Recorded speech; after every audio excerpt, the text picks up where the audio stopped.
Личный бюджет, финансовое планирование, безопасные вклады. Как правильно и эффективно распоряжаться деньгами. 20 мая на Московской набережной по этим темам прошли 4 мастер-класса и квиз. Опытом делились волонтеры финансового просвещения.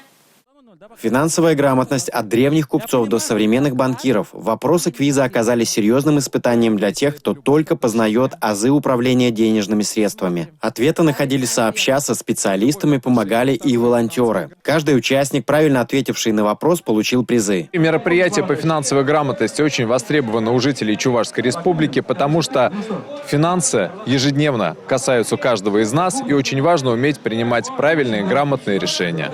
Планирование бюджета, умение распоряжаться деньгами, правильно оплачивать счета, инвестировать и откладывать. Это знания, без которых в 21 веке не стать успешным человеком. Встреча продолжилась мастер-классом управления личными финансами. Финансовая грамотность, она стала таким неотъемлемым, обязательным атрибутом каждого человека.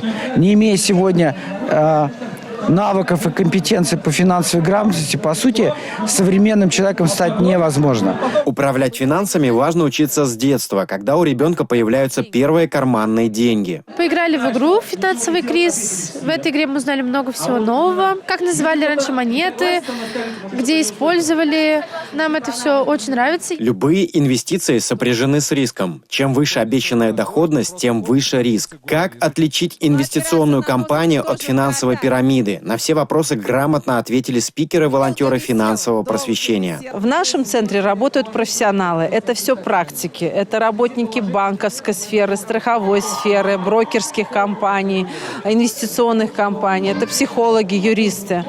Поэтому дружите с нами, приходите к нам за бесплатной консультацией, зовите нас на свои мероприятия, на свои коллективы, мы проведем уроки финансовой грамотности. Не тратить лишнего и приумножать накопления – это и есть финансовая грамотность. А элементарные знания в этой области помогут жить спокойно и уверенно и защитить себя от мошеннических схем. Александр Тиков, Николай Скворцов, Республика.